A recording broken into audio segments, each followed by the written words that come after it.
Selamat siang. Assalamualaikum warahmatullahi wabarakatuh. Semoga semuanya sehat selalu. Pada pertemuan kali ini kita akan membahas tentang inseminasi buatan, ya. Inseminasi buatan pada domba dan kambing. Ini ruminansia kecil ya, dan ada ayamnya. Terus ada satu lagi subchapter tentang recording ya, atau pencatatan dan evaluasi hasil pelaksanaan inseminasi buatan. Nah, ini di kuliah yang ke-12 ini nanti kita akan berbicara tentang tekniknya, cara melakukan inseminasi buatan pada ruminansia kecil, khususnya domba dan kambing. Kemudian yang kedua, kita akan berbicara atau membicarakan tentang teknik inseminasi buatan pada ayam. Ya, tidak hanya ayam ya, tapi bisa juga unggas-unggas yang lain. Tapi kita ajarkan yang ayam sebagai dasar, tapi pengembangannya bisa banyak hewan ya. Kemudian yang ketiga adalah sistem pencatatan atau recording dan evaluasi dari inseminasi buatan ya. Dan ini berlaku tidak hanya pada sapi, tapi bisa juga pada domba, kambing, ayam. Jadi semua kegiatan inseminasi buatan itu juga dievaluasi. Jadi harapannya nanti adik-adik setelah mengikuti kuliah ini bisa menjelaskan ya, menjelaskan dari apa yang disampaikan tentang teknik IB pada ruminansia kecil, kemudian pada ayam ataupun unggas, dan bisa menjelaskan bagaimana sistem pencatatan dan evaluasi ya. Inseminasi buatan tidak hanya pada sapi tapi juga pada domba, kambing, dan ayam gitu ya. Oke, ini pustaka yang digunakan ya, dari Hafes, dari internet, dari textbook ya. Bisa dilihat kalau ada waktu secara khusus ya, dari literatur yang digunakan. Jadi pertama sekarang kita membahas tentang inseminasi buatan pada ternak kambing dan domba atau ruminansia kecil. Nah, keuntungan IB adalah dapat digunakan sebagai sarana untuk pemuliaan ya, pemuliaan dari seleksi genetik dari induk ya, jantan maupun betina. Kemudian yang kedua adalah meningkatkan kapasitas dari kemampuan berkawin ya, bisa sampai dengan 50 kali lipat ya. Jadi kalau dengan kawin alam kan satu pejantan paling banyak sekitar, kalau ruminansia kecil ya bisa sampai dengan belasan.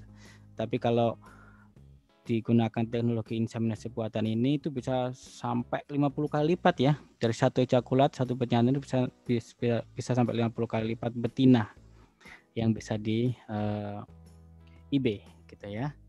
Dan yang ketiga adalah untuk mengurangi penularan penyakit ya. Jadi ada beberapa penyakit yang ditularkan melalui kopulasi ya, atau melalui hubungan kelamin. Jadi venereal disease atau penyakit-penyakit yang ditularkan melalui hubungan kelamin. Dan yang keempat adalah ini lebih murah ya jika dibandingkan dengan memelihara pejantan. Terbayang ya, satu pejantan harga belinya berapa ya?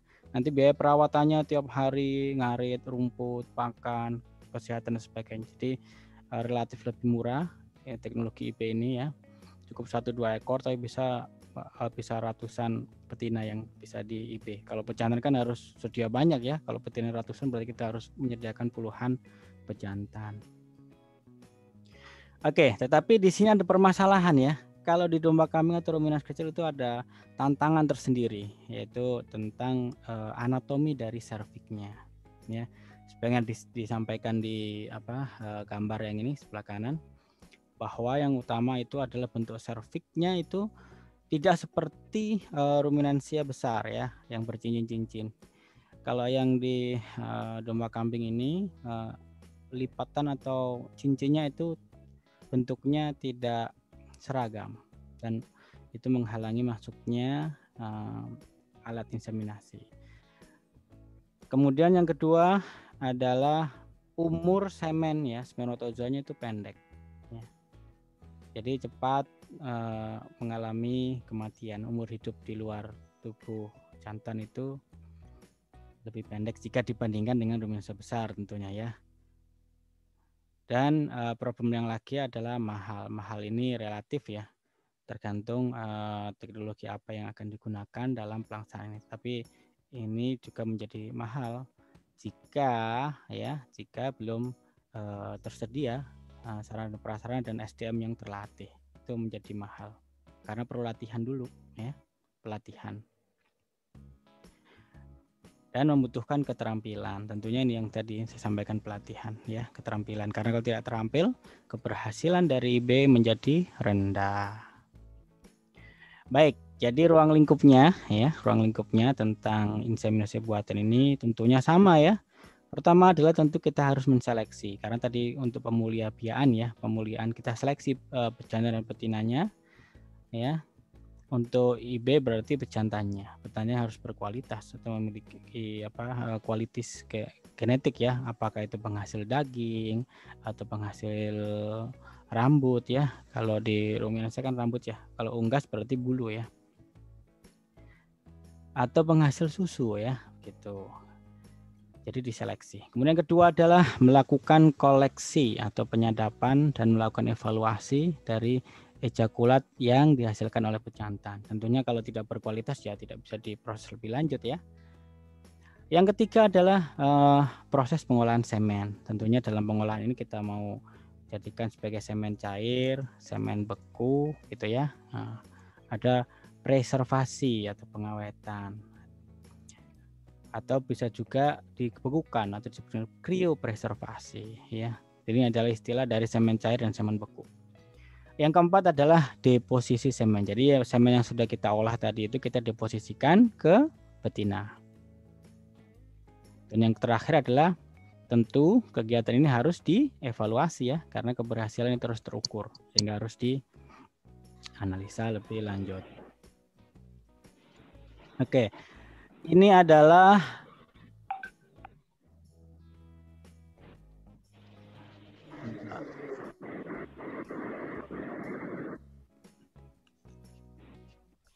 mohon di mute.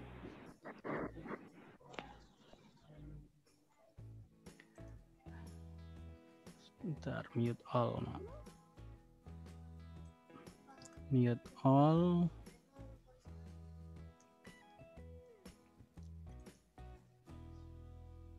Oke. Baik, saya lanjutkan. Ini adalah melakukan evaluasi dari pejantan ya, atau disebut dengan istilah BSE atau Breeding Soundness Examination pada domba jantan maupun kambing jantan. Nah, ini kalau di sheep itu ya, seiring dengan umur itu ya, lingkaran atau diameter dari skrotum itu meningkat ya. Nah, tentunya di sini menjadi parameter ya. Ini adalah kalau ukurannya lebih besar berarti abnormal. Kalau lebih kecil juga mengalami abnormal ya. Sehingga ini menjadi patokan dalam memilih pejantan. Contoh misalkan jika usianya sudah 1 tahun ya, berarti 12 bulan sekitar 33 cm ya, kelilingnya ya. Itu diukur dengan melingkarkan mistar ukur ya pada skrotum. Nah,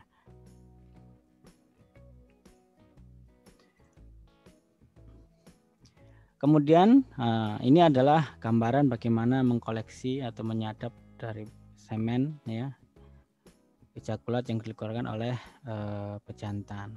Menggunakan apa ini? Menggunakan vagina buatan ya. Kemudian ini adalah parameter yang lain lagi ya. Pada beberapa diklasifikasikan ya. Jika ini dipatokannya itu adalah umur 14 bulan. Ya, 14 bulan. Nah, jika lingkaran skrotumnya ya lebih dari 33 cm ya. Kalau umurnya kurang dari 14 bulan ya. Kalau lebih dari 14 itu harusnya lebih besar dari 35 cm. Ini memiliki motilitas dari ejakulatnya itu lebih dari 60% ya. Morfologinya berarti ini 90% normal ya. Nah, jika kita lihat lingkaran skrotumnya lebih kecil dari yang excellent tadi, itu motilitasnya juga lebih rendah dan abnormalitas juga meningkat kan ya. Nah, jika ada ditemukan banyak sel darah putih ya dan neutrofil, berarti ada peradangan ya. Ini sudah dipertanyakan nih kualitas dari pejantannya ya. Begitu juga pada domba ya. Jika lingkaran skrotumnya lebih dari 25 cm ya, motilitasnya juga sama ya, di atas 50% dan morfologinya adalah 90% normal. Tapi data yang lain itu belum tersedia. Tentunya jika ditemukan banyak sel darah putih atau sel-sel radang, berarti menunjukkan ada abnormalitas.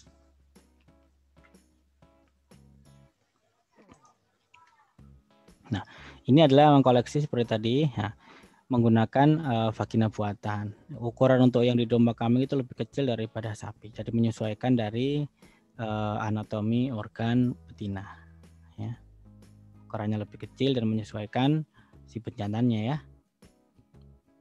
Nah, selain dengan vagina buatan, mengkoleksi semen ya atau menyadap semen itu bisa dengan menggunakan elektroejaculator. Tentunya ini jika pejantan yang susah dilatih, susah dihandle ya, atau mengalami kecacatan di mana dia tidak bisa naikin betina, sehingga dilakukan menggunakan elektroejaculator.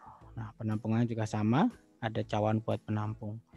Jadi elektroejaculator adalah suatu alat yang digunakan untuk menggunakan stimulasi listrik ya dengan frekuensi dan bertahap gitu ya.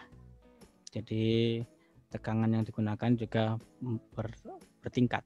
Jadi tidak langsung tinggi tapi bertahap, rendah dulu mulai naik lagi ya. Intensitas dan frekuensinya juga menyesuaikan. Dan setiap hewan memiliki frekuensi dan intensitas yang berbeda untuk merangsang pengeluaran semen. Nah, kemudian bahan pengencer ini seperti yang sudah disampaikan pada saat praktikum pengenalan bahan pengencer.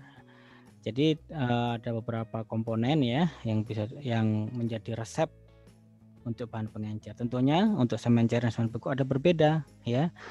Perbedaannya adalah di gliserol ya. Kalau semen beku itu ada bahan yang digunakan sebagai cryoprotectant, yaitu yang melindungi sel spermatozoa ya dari kristal-kristal es. Jadi kita memberikan jaket pada spermatozoa menggunakan apa? Gliserol. Berapa persen ya? Rata-rata yang sering digunakan adalah 6%, bisa juga sampai 10%. Ya, yang lainnya sama ya antara semen cair dan semen beku, bedanya hanya pada gliserol. Atau juga cryoprotectant lainnya ya, itu bisa juga digunakan. Nah, pada saat di lapangan ya, biasanya untuk memperbanyak semen ya, kita mengkoleksi ejakulatnya itu bisa kita encerkan secara langsung menggunakan cairan infus ya yang sering digunakan di praktek klinik, di rumah sakit ya, bisa menggunakan ringer laktat maupun dextrose. Nah, tentunya bisa juga ditambahkan dengan kuning telur ya. Berapa banyak kuning telurnya? 20% ya. Resep kuning telur itu 20% dari total volume. Nah, sekarang ini adalah cara menghitung pengenceran ya. Kita harus mengetahui volumenya ya, ejakulat tentunya ya, konsentrasi di dalam ejakulat itu berapa, dan persen spermatozoa yang motil. Kemudian dibagi dosis inseminasi. Nah, dosis inseminasi ini sekitar 50 juta dalam 1/4 mili. Tinggal dihitung tergantung ejakulat yang didapatkan pada saat penyadapan semen. Nah, berikutnya adalah sebelum melakukan deposisi kepada betina, kita harus mendeteksi estrus pada betina. Karena jika tidak estrus, maka betina tidak mau menerima pejantan ya.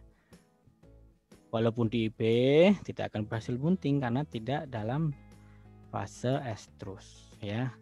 Nah, bagaimana caranya? Nah, caranya adalah kita menggunakan bisa dengan pengamatan mata ya, pengamat bisa juga menggunakan yang lebih efektif itu jika betinanya banyak sekali, biasanya menggunakan pejantan penggoda atau teaser. Nah, teasernya ini adalah pejantan-pejantan, bisa juga yang sudah dikastrasi, yang sudah dideviasi penisnya ya, dideviasikan, atau juga kita menggunakan pejantan yang kita pasangi celemek atau apron ya.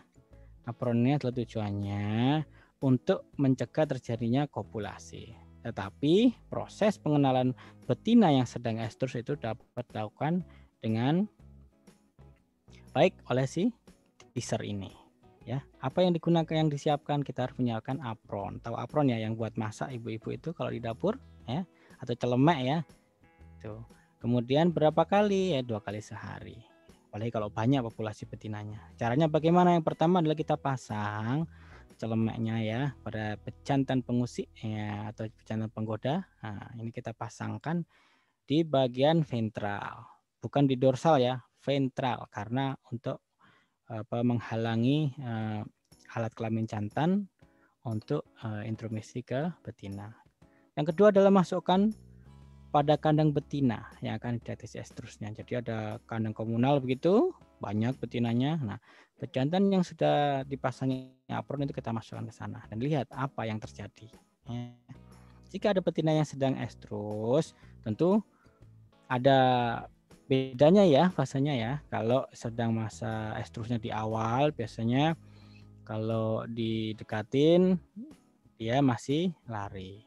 Tapi kalau sudah fase diam dinaiki, ini sudah waktu optimal kawin ya. Waktu optimal kawin. Nah, yang terlihat pada saat dinaiki oleh teaser, nah baru kita pisahkan ya dari betina-betina yang lain.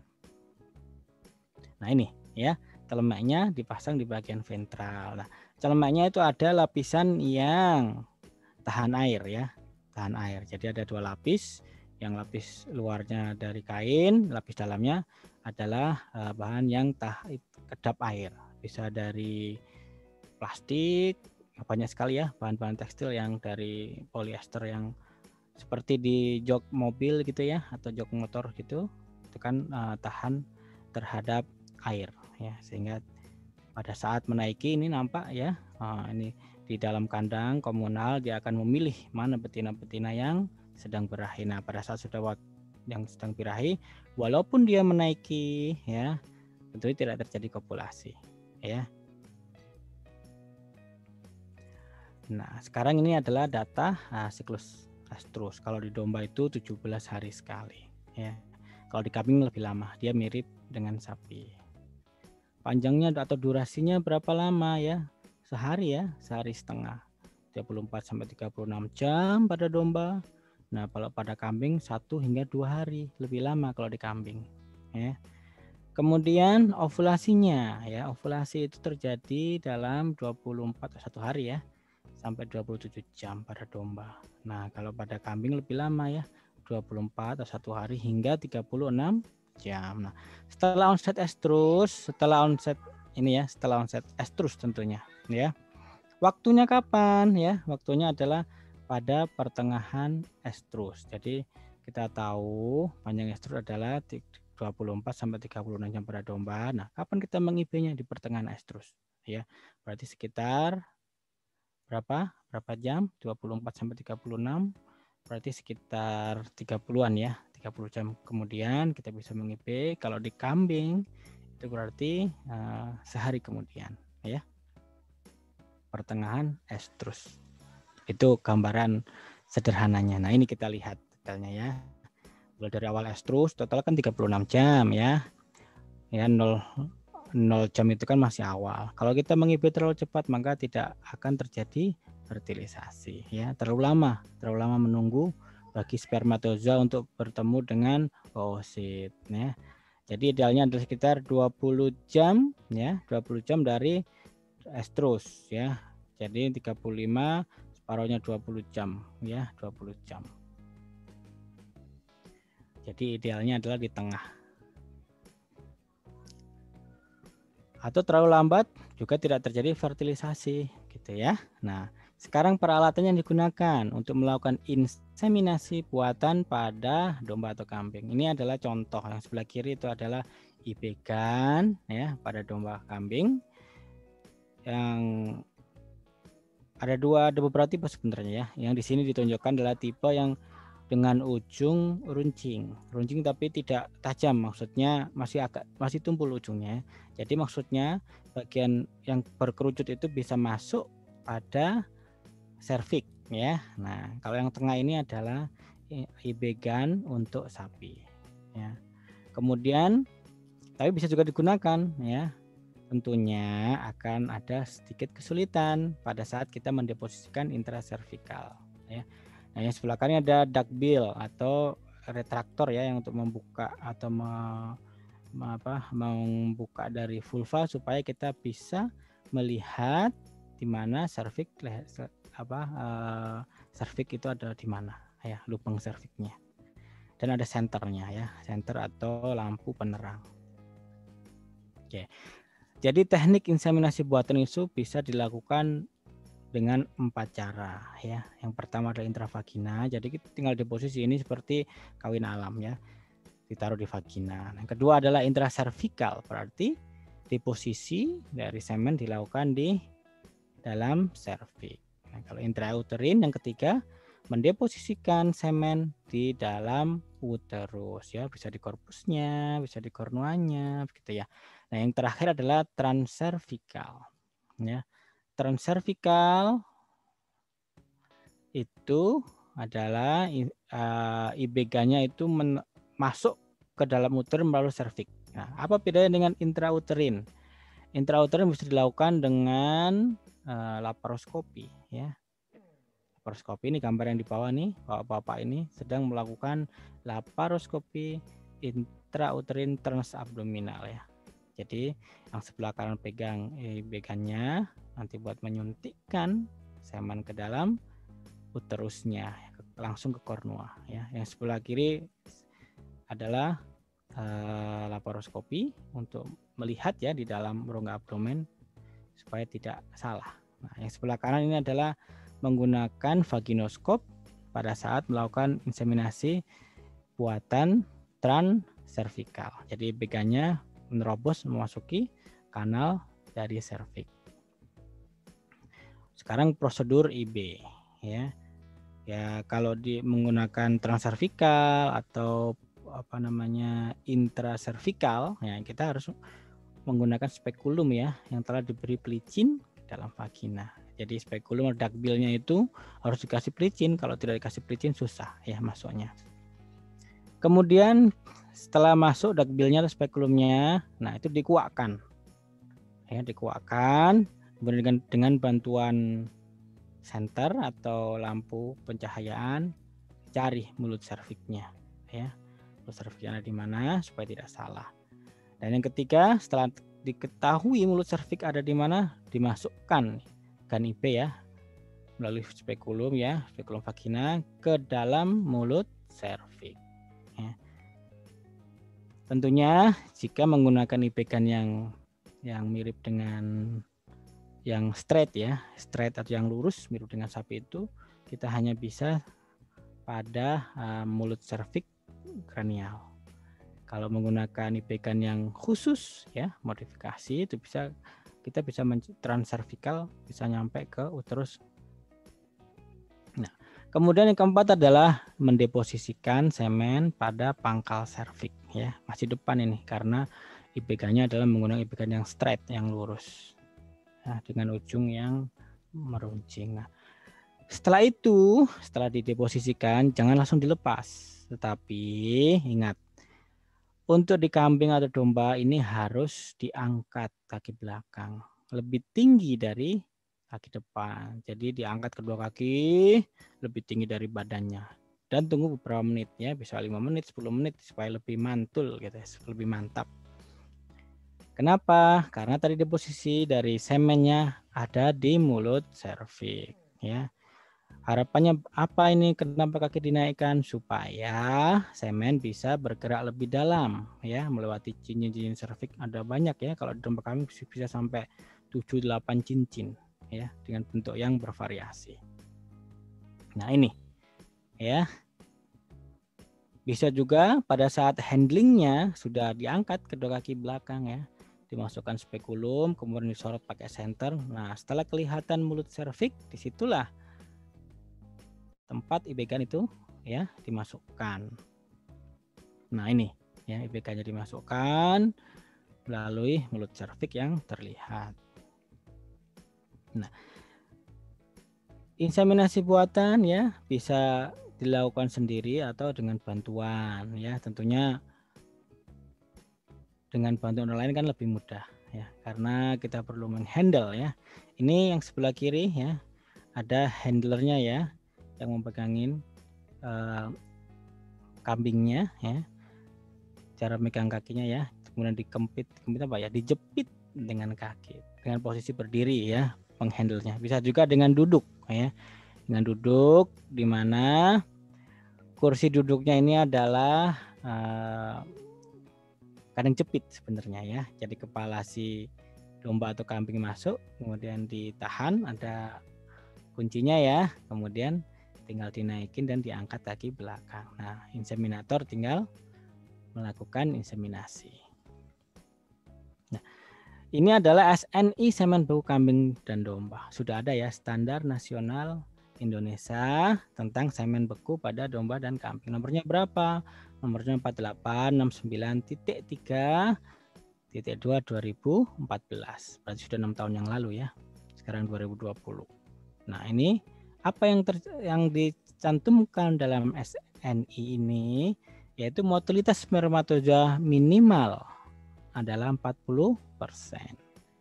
Kemudian ya, kecepatan sel bergerak maju ke depan itu skornya adalah 2. Ya.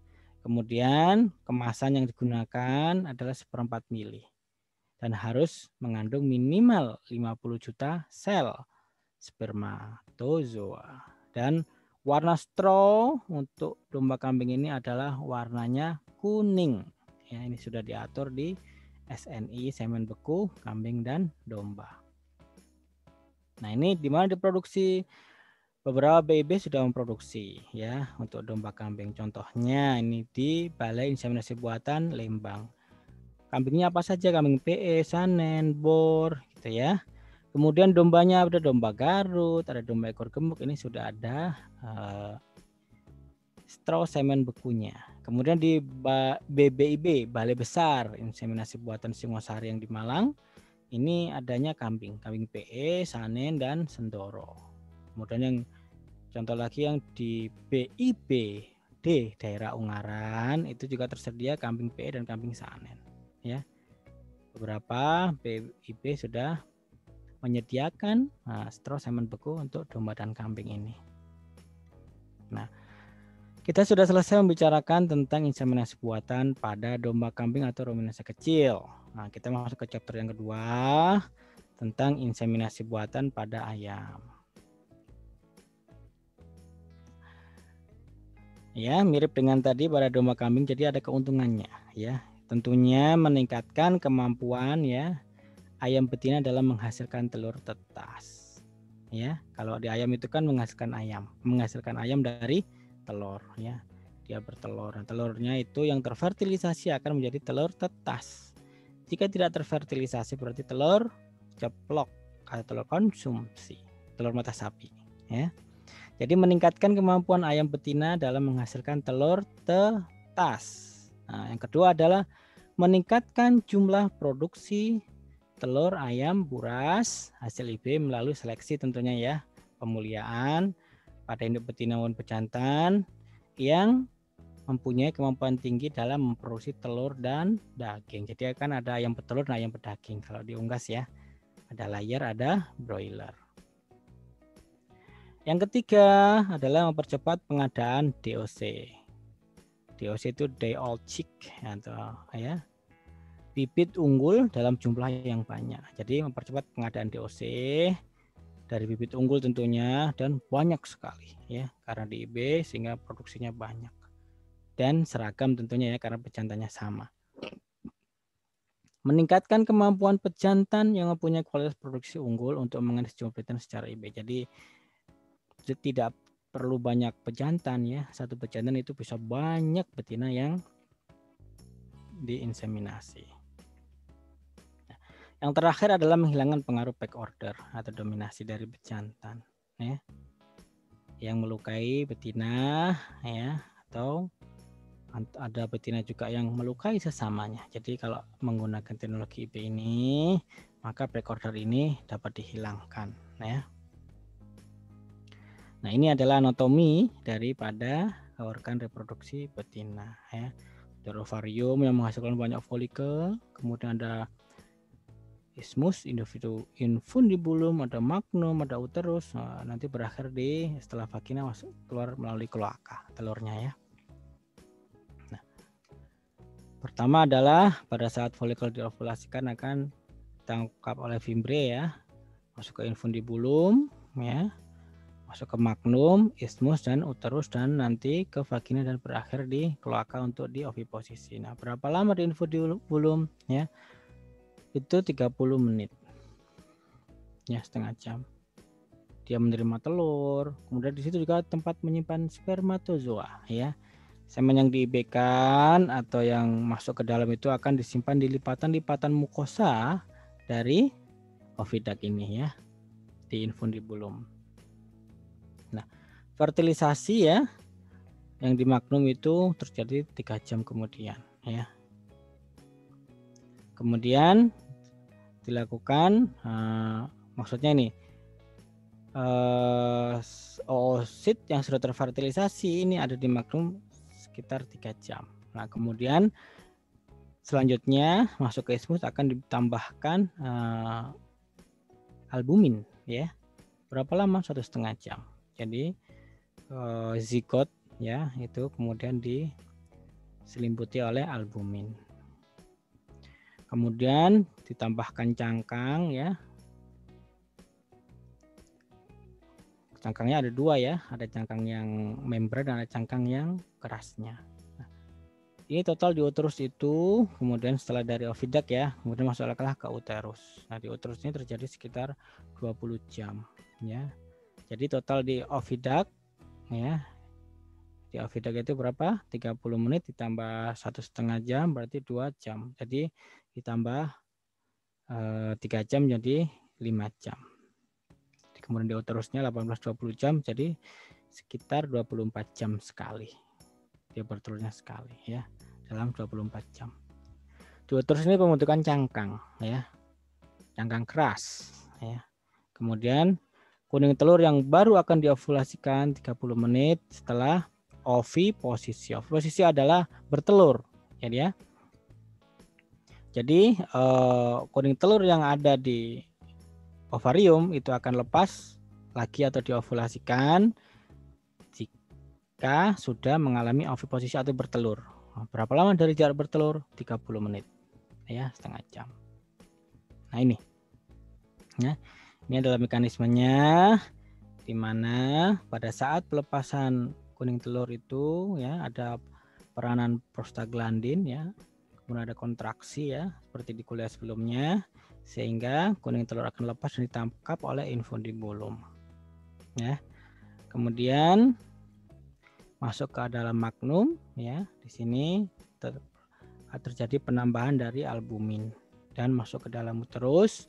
Nanti akan ada penambahan cangkangnya ya, cangkang lembek dan cangkang kerasnya karena terjadi penarikan kalsium dari tulang maupun dari makanan sehingga terbentuklah cangkang telur. Nah, ini adalah profil dari hormon LH ya. 19 itu jam 7 malam, 05.00 jam 5 pagi ya. Jika terjadi ovulasi pada F, berarti F1 itu ada folikel ke-1, kuning telur pertama, F2 kuning telur kedua, F3 kuning telur ketiga, dan F4 kuning telur keempat dan seterusnya ya. Nampak ya. Hari 1, hari 2 itu kan masing-masing ada 1 telur yang dioviposisikan ya. Tentunya Pada saat ovulasi itu ada waktu jeda dari oviposisi yaitu berapa? Setengah jam kemudian. Oke, kita lanjutkan ke ayam jantan. Ayam jantan tentunya ada testikel ya. Kalau betina tadi hanya sebelah yang bertumbuh berkembang ya, organ reproduksinya. Kalau jantan dua-duanya berkembang dengan baik. Jadi ada 2 testikel.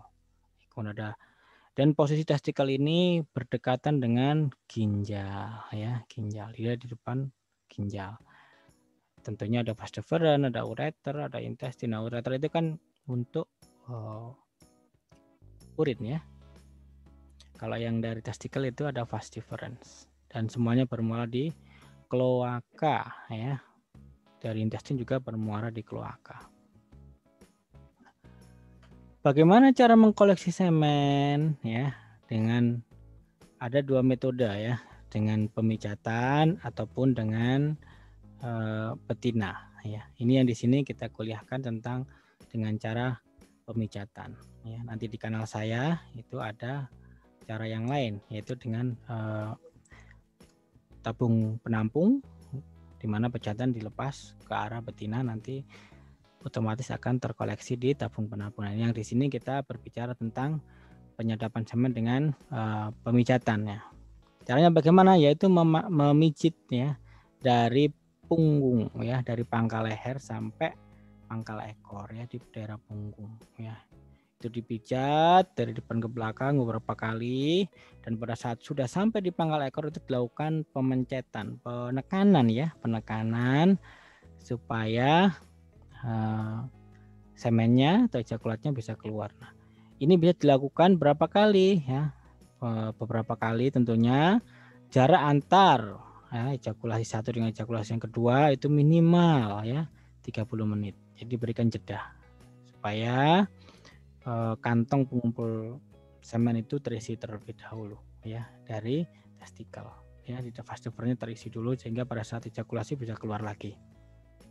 Nah, jadi dalam 1 minggu ini penampungan dapat dilakukan paling banyak 2 kali ya. Kalau terlalu banyak nanti kualitas semennya menjadi rendah ya, bisa spermatozoa tidak ada, semen menjadi encer atau hanya plasma saja yang terejakulasi. Sehingga kenapa harus dilakukan paling sebanyak-banyak 2 kali dalam 1 minggu. Nah, peralatannya apa saja? Nah, ini ada peralatan yang biasa digunakan untuk inseminasi pada ayam. Tentunya adalah tabung penampung ya, yang pertama. Yang kedua adalah ada spoit ya, spoit 1 mili, karena kecil sekali ya volumenya, spoit 1 mili, dan ada konektornya ya, jangan menggunakan jarumnya nanti menusuk ya, itu diganti menggunakan selang saja. Kemudian ada tadi ya NaCl ataupun ringer ya, ringer atau dextrose sebagai bahan pengencer. Kemudian ada kapas atau tisu ya untuk mengelap ya, mengelap agar tidak kotor ya. Jadi bersihkan dahulu ya kloakanya, pencet dulu, dikeluarkan fesesnya, dilap, dibilas, dicuci ya. Kemudian gunting untuk apa? Nah, gunting ini untuk memotong bulu di sekitar kloaka ya. Nah, ini adalah cara yang sederhana menggunakan spoit. Tapi ada juga bentuk komersial jadi ibegan ya. Jadi seperti tembakan begitu, sekali dipencet sudah disetting ya. Setting IB-nya mau berapa mili sekali injek ya, itu juga sudah ada banyak ya. Nah, ini yang sebelah kiri adalah dipijat dari punggung hingga pangkal ekor. Nah, terlihat nampak jari tengah dan ibu jari ya, yang pemijat ada di kloaka ya, itu dipencet nanti akan keluar ejakulat berwarna putih ya. Tentunya warna putihnya putih susu ya, berbeda dengan warna urin dari unggas, berbeda sekali ya.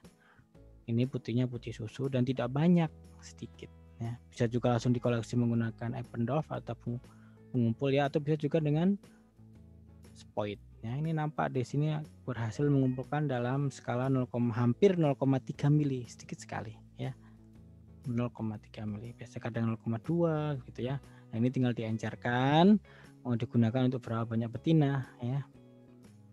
Gitu. Nah, Bahan pengencer yang bisa digunakan tentunya sederhana saja, tidak perlu mahal-mahal, ya, mudah didapat, ya, tentunya. Dan harus memiliki sifat daya tunas yang tinggi, ya, 60-75%, ya. Contohnya kita bisa menggunakan natrium chloride, ya, NaCl 0,9% atau salin, kemudian ringer ataupun dextrose dari di domba kambing, ya.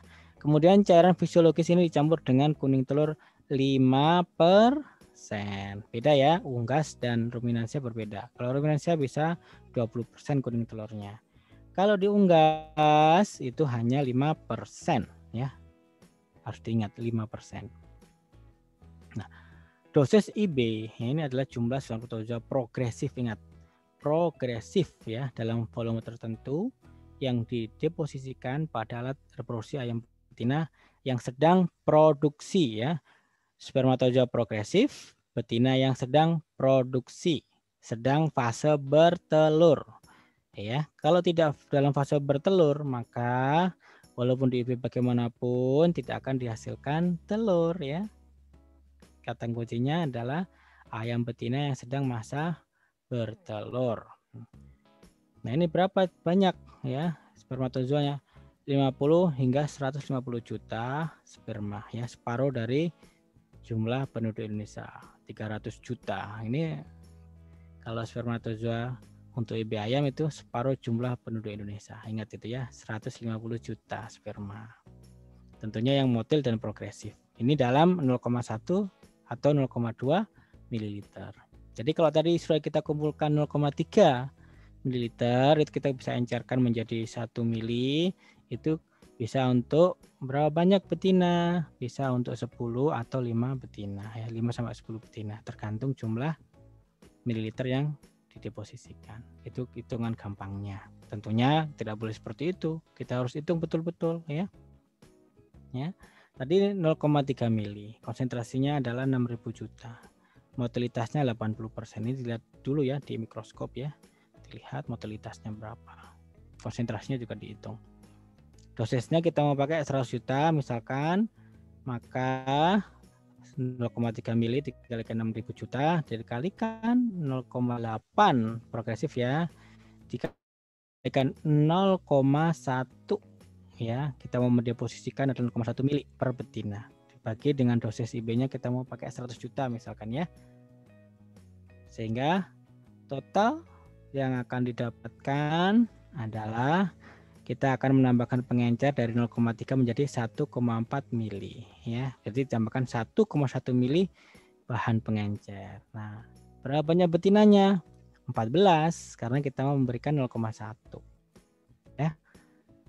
Misalkan lagi kita kan dosis yang lebih rendah 50 juta, ya, dengan perhitungan yang sama itu total volume yang seharusnya menjadi 2,8. Jadi ejakulatnya kita punya 0,3, tinggal diberikan bahan pengencernya, ya. Berapa banyak? 2,5 mili pengencer, ya. Ini bisa untuk 28 ekor betina, ya. Gampang kan, ya? Ingat. Hitungnya volume dikalikan konsentrasi dikalikan persen motilitas dibagi dengan dosis IB. Ada satu lagi nih, dikalikan dengan volume deposisi, ya.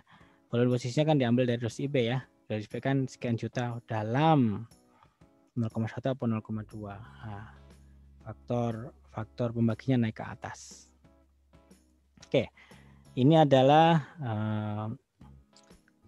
tampilan dari jika oviduct tadi dibelah, ya. Ini adalah luminal surface dari magnum dan isthmus, ya.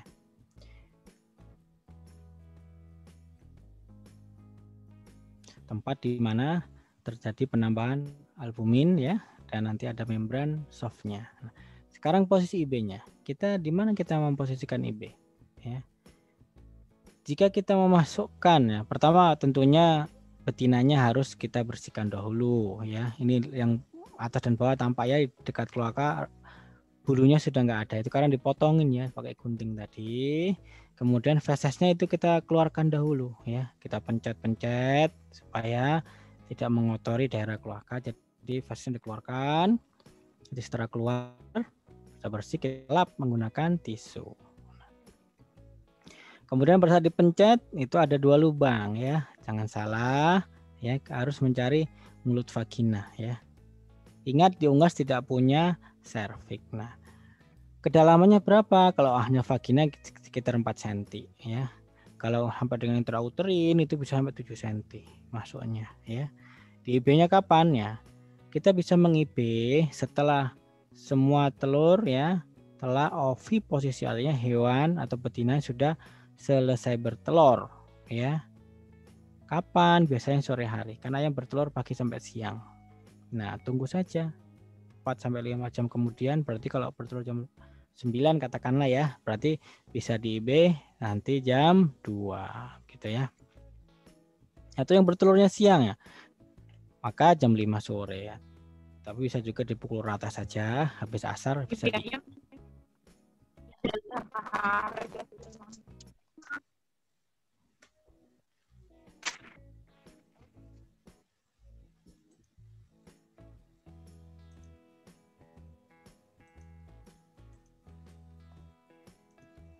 Oke, kita lanjutkan.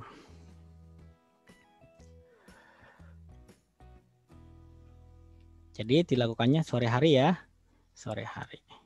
Nah ini, sekarang setelah di IB, tentunya pada saat kita pertama kali IB, misalkan hari ini kita meng-IB ya, telur hari ini dan telur besok itu termasuk dalam telur konsumsi ya. Karena telur hari ini posisinya sudah ada di uterus ya. Sudah memiliki cangkang keras. Kemudian telur yang dikeluarkan besok posisinya sudah ada di magnum. Ya. Dia punya membran dan sudah punya selaput albumin. Sehingga spermatozoa tidak bisa masuk ya, bertemu dengan kuning telur. Maka spermatozoa terus akan naik ke atas, berada di mana? Di mana? Di atasnya magnum? Ismus, dokter. Ya, di ismus ya.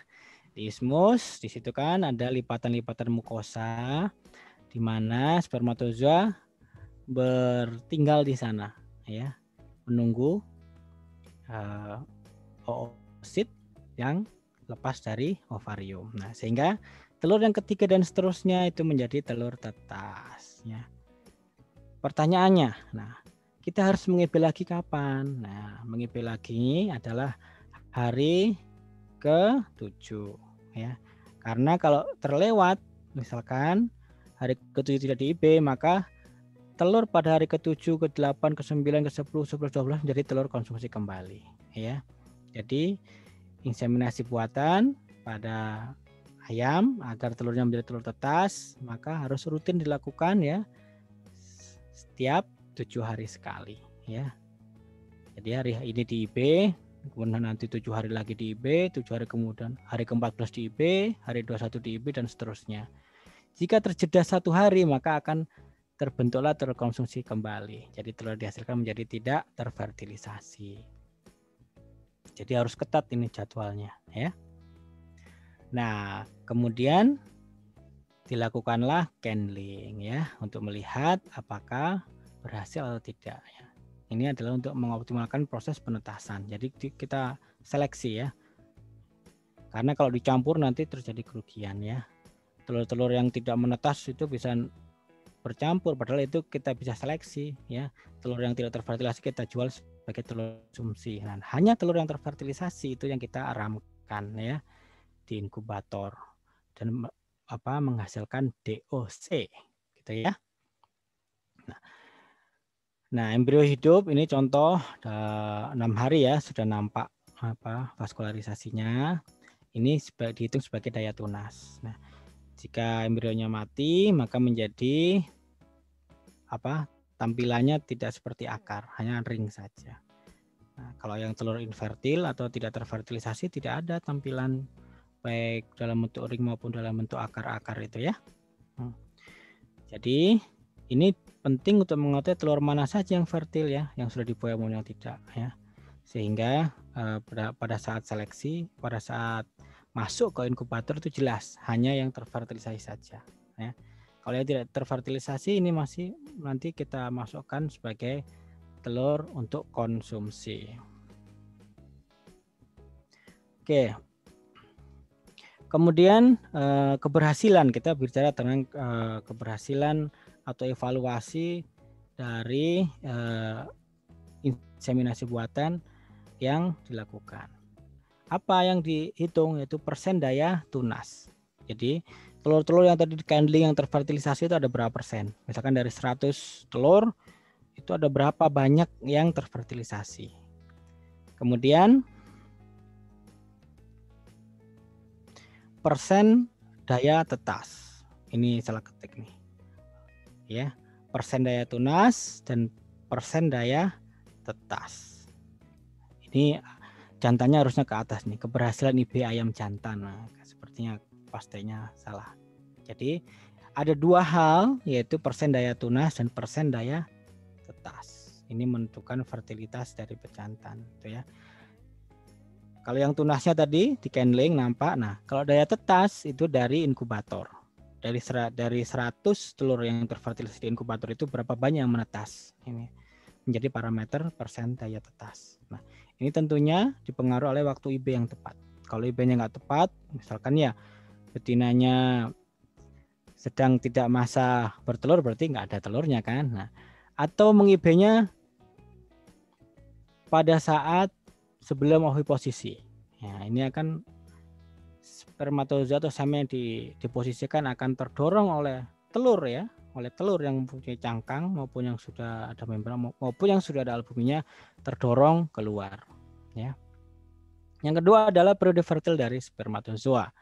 Makanya tadi inseminasi buatan kalau diunggas itu 7 hari sekali. Ya, artinya daya hidup dari daya fertil dari spermatozoa itu hanya 7 hari. Ya.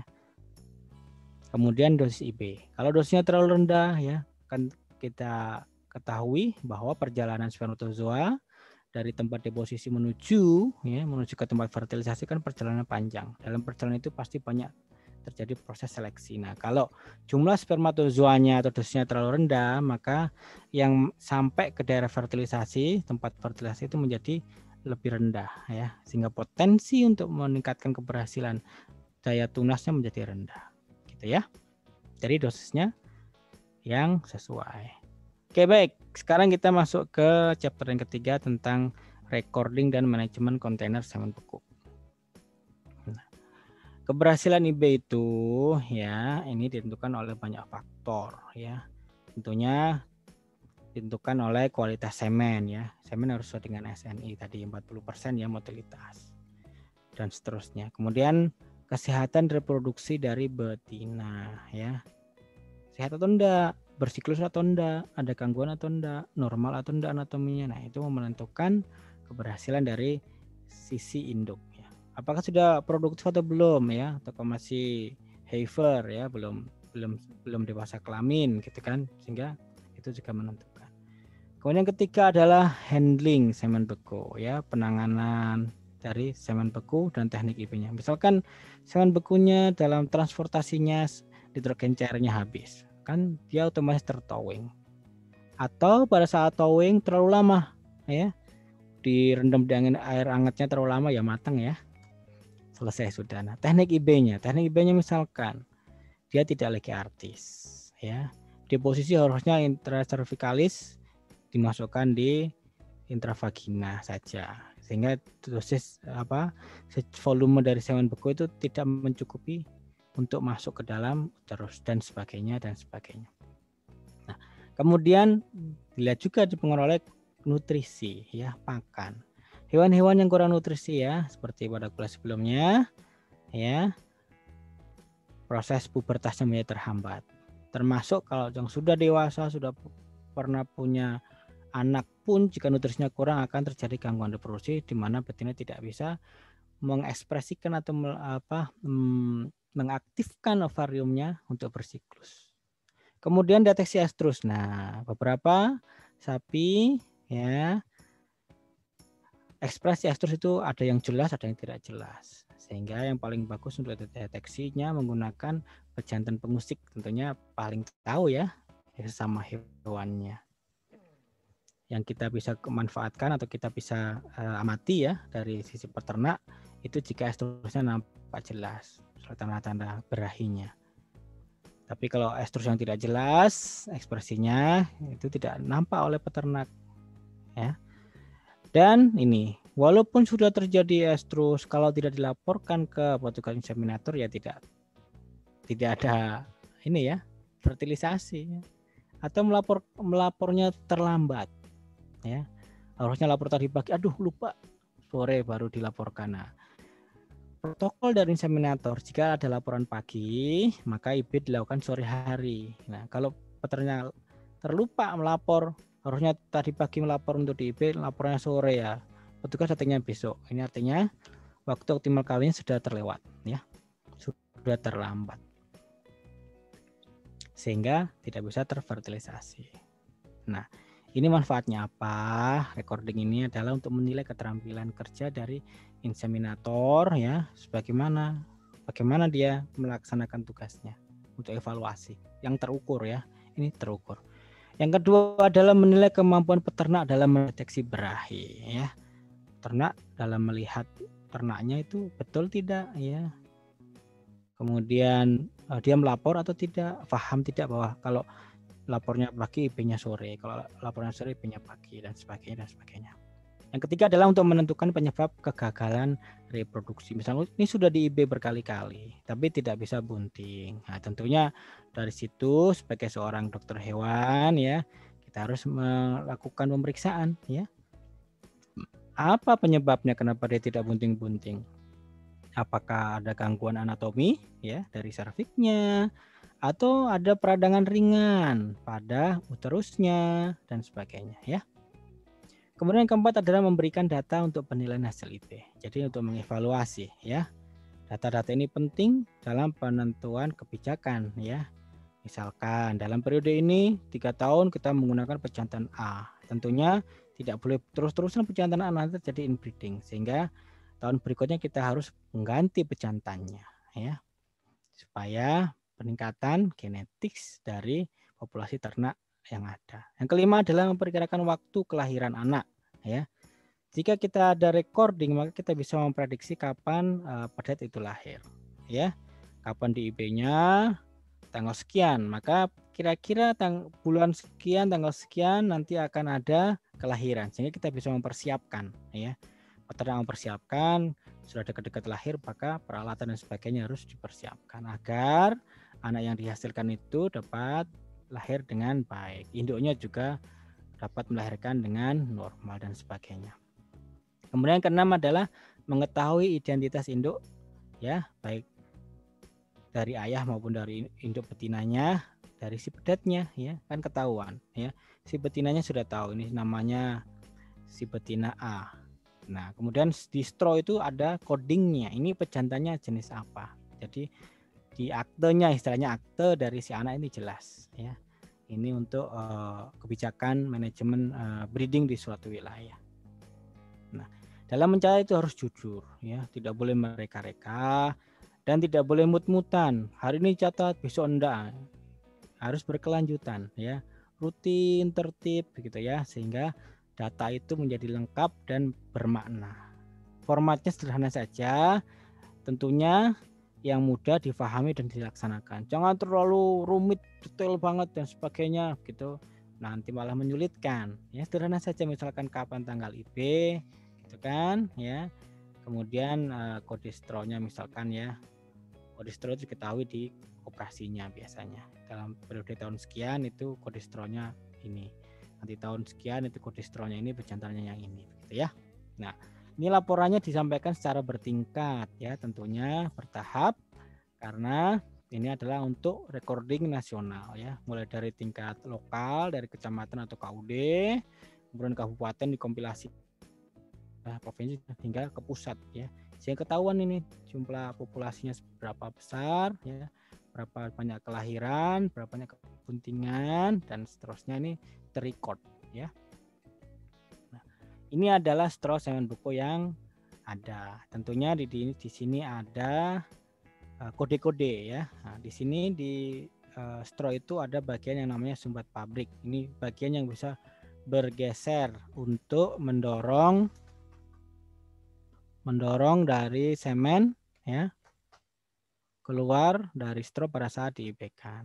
Nah, sedangkan ada sumbat lab ini sebelah kanan ya. Ini adalah sumbat yang harus dipotong ya pada saat pelaksanaan inseminasi buatan ya. Kemudian di badan dari straw ini ada kodenya, ada BIB Singosari ya. Itu nampak di atas itu kan ada ya. Namanya BIB Lembang gitu ya. Kemudian nama sapinya misalkan ini Susanto, nah itu ada nama sapinya ya. Kemudian jenisnya FH, Y kode dan seterusnya ya. Kode dari si pejantannya itu, kemudian ada tahun ya, tahun produksi dan tahun umur kode dari jantannya itu ya. Dia kelahiran tahun berapa dan diproduksi tahun berapa sehingga ketahuan. Nah, panjang dari straw ini sekitar 13 cm ya. Tidak sampai sejengkal ya. Kemudian ada bagian yang kemarin kita bahas bahwa ada udara dan udara ini harus terdistribusi merata. Ya. Biasanya ditaruh di bagian tengah. Oke. Ini label di dalam straw ya, kita bahas. Di situ ada bangsa pejantan, nama pejantan, kode pejantan, kode batch dan tempat produksi. Misalnya ada bangsanya apa? Pada limosin, ongole, sapi Bali, gitu ya, Madura dan sebagainya. Warna strawnya seperti kemarinnya. Tiap breed ini mempunyai warna. Misalkan Holstein itu abu-abu, ya. Angus itu orange, Madura hijau muda. Ini sudah menjadi coding dari straw di balai inseminasi buatan untuk memproduksi semen beku. Oke, kita ke bagian terakhir tentang manajemen kontainer semen beku. Ini tersedia di setiap post breeding, ada kontainer operasional dan kontainer depo ya. Operasional ini untuk menyimpan strawnya di dalam, kemudian depo ini untuk stok N2 cair. Tentunya ada lagi kontainer kecil yang dibawa oleh petugas IB ke lapangan. Ini yang kontainer yang besarnya. Yang ketiga adalah selalu mengecek ketinggian ya pada operasional supaya straw yang ada di dalamnya itu selalu terendam. Dan yang terakhir adalah tidak mengeluarkan kanister melebihi leher dari kontainer. Seperti kita ketahui ya. Ini yang sebelah kiri itu melebihi batas kiri atas ya. Leher ini terjadi peningkatan suhu. Idealnya adalah kita harus memperhatikan ya. Posisi pada saat mengeluarkan tidak boleh keluar dari leher. Dan bisa kita lihat frost line ini adalah ambang dari nitrogen cair yang ada di dalam kontainer. Ya, mengambilnya cepat saja ya menggunakan pinset. Ya, posisi kanister itu gobletnya itu masih di dalam leher. Kemudian kita ambil target dari straw yang akan kita ambil menggunakan pinset. Nah ini yang kemarin ya. Posisi di leher atas itu sekitar 12 derajat, sudah hangat ya. Padahal posisi frost line ini adalah minus 196 derajat Celcius. Kalau kita posisi di leher itu sekitar 100, itu separuh ya. Terjadi peningkatan separuh dari suhu ekstrimnya. Luar biasa. Itu menyebabkan gangguan pada proses pembekuan ya, terjadi perubahan dari stres sehingga kualitas semennya menjadi menurun ya. Ini nampak ya. Bisa juga ini yang nampak ada yang kiri yang besar-besar itu adalah kontainer untuk straw ya. Kemudian ini ada kontainer yang kecilnya ya, ini mau didistribusikan ke wilayah yang lebih luas gitu ya, atau ada KUD membeli ke BIB biasanya membawa kontainer kecil ya. Kemudian itu nampak menggunakan corong ya, diisikan nitrogen cair. Jadi tentunya untuk belanja atau membeli atau mentransport straw ya, itu kontainer sudah terisi oleh nitrogen cair terlebih dahulu. Nah, bagaimana mengevaluasi keberhasilan IB? Ya, itu ada beberapa istilah. Salah satunya adalah non-return rate atau persentase betina yang tidak kembali minta kawin. Ini sekitar 60 sampai 90 hari ya. Harinya di IB itu dalam 60 hari atau 2 bulan 3 bulan kemudian ini tidak minta kawin, itu disebut dengan istilah NR atau non return rate. Ini menghitungnya bagaimana ya? Adalah jumlah betina yang di IB dikurangi dengan jumlah betina yang minta IB kembali. Ya, dibagi dengan jumlah hewan yang di IB dikalikan 100%. Jadi yang betina, jadi gini, total betina yang di IB dikurangi yang IB ulang ya, dibagi dengan jumlah hewan yang di IB kalikan 100%. Nah, ini berdasarkan apa mengetahui non return rate ini? Berdasarkan recording atau pencatatan. Nah, ini tentunya memerlukan banyak sampel ya, karena populasi besar. Biasanya kurang tepat ya, kekurangan ini kurang tepat. Karena ada beberapa yang gagal juga ya hasil IB-nya. Kemudian normalnya biasanya optimal rentangnya sekitar 60-72% ya, rentang normal non return rate, artinya keberhasilan IB atau si betina yang habis IB tidak meminta kawin lagi sekitar 70-an persen. Nah, ada lagi conception rate atau angka konsepsi. Ini adalah berdasarkan bunting ya, jumlah betina bunting. Tentunya dalam tanda kutip IB pertama ya. IB kedua tidak masuk perhitungan. IB pertama dibagi dengan semua betina yang di IB, itu adalah angka konsepsi. Ya. Ini dibuktikan melalui pemeriksaan apa? Rektal ya, atau bisa dengan USG. Jika umurnya kurang dari 1 bulan bisa menggunakan USG. Kalau palpasi rektal 2 bulan ke atas. Nah, ini normal optimumnya adalah sama mirip dengan yang tadi ya, NR sekitar 60-67%. Di Indonesia ini posisinya masih 50% posisi rate-nya ya. Nah, ini pencernaan ultrasonografi pada sapi ya, usia 27 hari, yang paling kiri, yang tengah 30 hari, yang kanan adalah 33 hari. Sudah nampak ada embrio ya, embrio di dalam kantong kebuntingan. Kemudian ada satu lagi ya, S per C atau service per conception. Ini adalah jumlah inseminasi dibagi dengan kebuntingan ya. Artinya yang paling ideal adalah 1 ya, itu paling bagusnya ya. Artinya apa? Artinya sekali IB langsung bunting, tokcer ya. Nah, tapi ada rentang optimal ya, itu sekitar 1,6 ya. Rata-ratanya di Indonesia kita rata-ratanya masih 2 ya, artinya sapi betina itu memerlukan 2 kali IB. Ini menjadi PR kita bersama ya, nanti kalau sudah menjadi dokter hewan bagaimana mengoptimalkan S per C supaya lebih kecil dari 2 ya. Nah, ini sangat bervariasi ya, bergantung pada daerah. Daerah-daerah yang manajemen reproduksinya masih belum bagus biasanya bahkan di atas 2 ya. Kemudian di KOD yang sudah intensif pelayanan medisnya itu bisa kurang dari 2 ya. Nah, ini ya cara menghitung ya. Cara perhitungan, misalkan seorang petugas melakukan pemeriksaan terhadap 100 ekor betina akseptor yang sudah di IB ya, minimal 60 hari yang lalu. Jadi 2 bulan yang lalu sudah meng-IB 100 ekor betina ya. Datanya seperti ini ya. Jumlah akseptor yang di IB 1 kali ada 50 ekor ya. Kemudian ada betina-betina yang di IB 2 kali ada sekitar 25 ekor. Dan ada juga yang 3 kali itu ada 25 ekor. Kemudian dari yang di IB 1 kali ya, yang buntingnya ada 40 ekor. Yang di IB 2 kali 20 ekor yang bunting, dan yang di IB 3 kali hanya 15 ekor yang bunting. Maka cara menghitung SC-nya bagaimana? Ya. SC adalah 50 ini ya, yang di IB 1 kali ya. Kan berarti total IB ya. Ditambah dengan di IB 2 kali 25 ekor. Kemudian ditambah dengan yang di IB 3 kali ya, 3 kali 25 ekor dibagi dengan jumlah ya, jumlah konsepsi yang bunting. Bagaimana? Dari mana?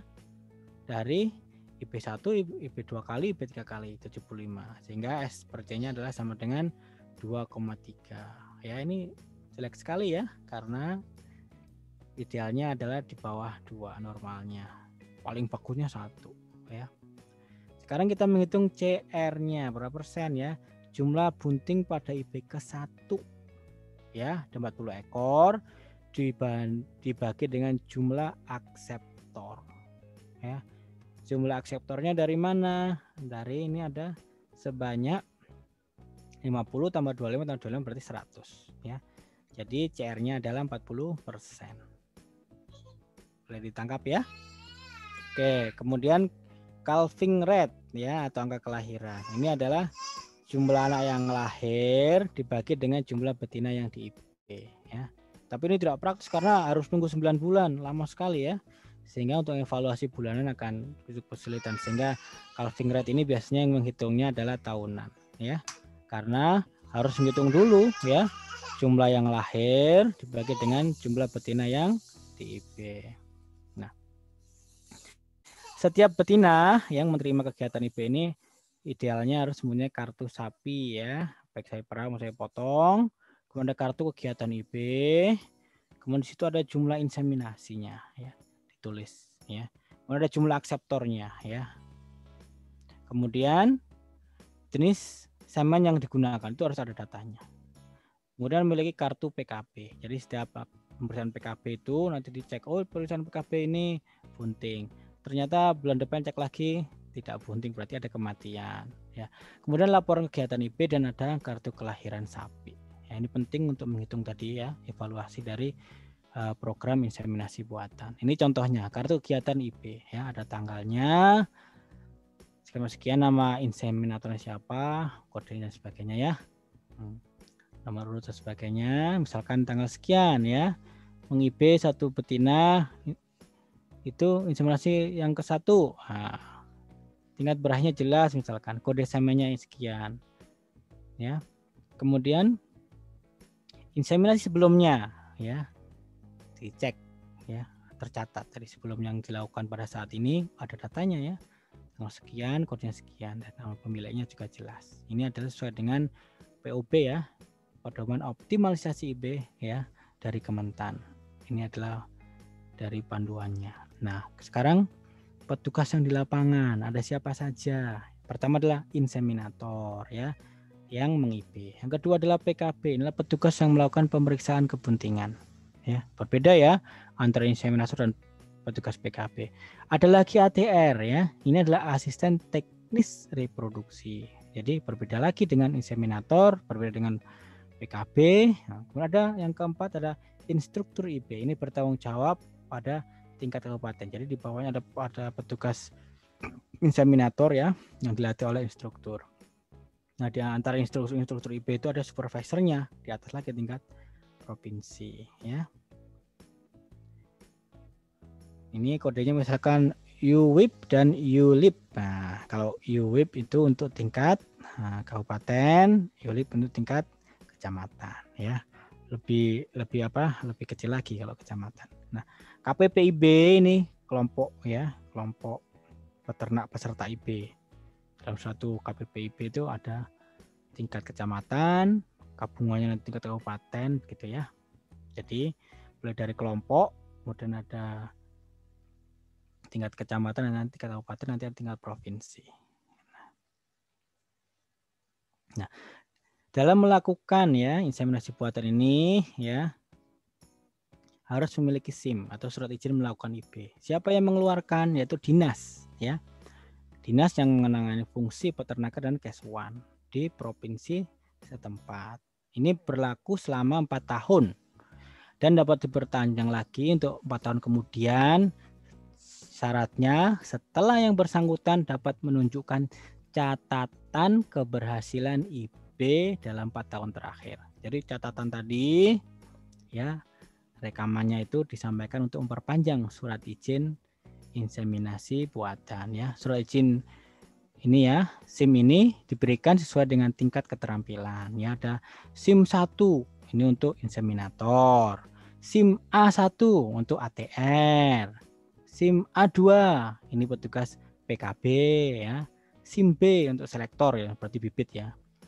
Kemudian SIM C ya untuk pengawas mutu semen beku. Ini bukan surat izin mengemudi ya, ini surat izin ya untuk melakukan inseminasi buatan itu ada beberapa jenisnya ya. Mulai dari SIM I, A, B, dan C. Yang ada 2, ada ATR dan PKB. Nah, ini rangkumannya ya. Jadi IB pada domba atau kambing itu ya, ini telah dilaksanakan di beberapa daerah ya, di Jawa terutama ini sudah biasa dilakukan. Nah, teknik IB-nya bisa umumnya secara intraservikal ya, diposisikan di leher serviks. Dosisnya berapa ya? 50 juta dalam 0,1 semen cair. Kalau semen beku adalah 50 juta dalam 1/4 mili. Harus menggunakan spekulum karena untuk menguakkan itu ya tadi. Kemudian dilaksanakan 24 jam sejak awal estrus. Jadi posisinya ada di tengah dari durasi estrus ya. Untuk mendapatkan varietas yang tinggi ya, dan dapat diulang dengan selang sekitar setengah hari ya. Misalkan sudah di IB hari ini, besok sudah diulang kembali juga boleh untuk meningkatkan keberhasilan. Kemudian untuk yang IB pada ayam atau unggas ini juga sama ya. Ini sudah dilakukan di beberapa daerah seperti di Lebak, Ciamis, Sleman gitu ya. Deposisinya di mana intravagina maupun intrauterin. Tentunya kedalamannya berbeda ya. Ada yang 4 cm, ada yang 7 cm kalau intrauterin. Dosisnya adalah 0,5 juta per Indonesia dalam 0,1 atau 0,2 ml semen cair. Nah, kalau semen bekunya ya dalam 1/4 ml ya. Nah, ini dilaksanakan pada sore hari setelah oviposisi atau setelah betinanya bertelur ya. Dan ini keberhasilan ditentukan pada faktor hewan, misalkan faktor jantannya, faktor betinanya, dan tentunya peternak ya, dan inseminator. Kualitas semen dalam pengelolaan di wilayah kerjanya juga mempengaruhi. Nah, pencatatan itu penting ya untuk keberhasilan reproduksi, dan indikatornya dapat dilakukan evaluasi pada non-return rate, conception rate, service for conception ya, dan calving rate. Ya, itu baik. Terima kasih. Mudah-mudahan apa yang dipaparkan dapat ditangkap dengan baik. Mungkin ada pertanyaan, silahkan.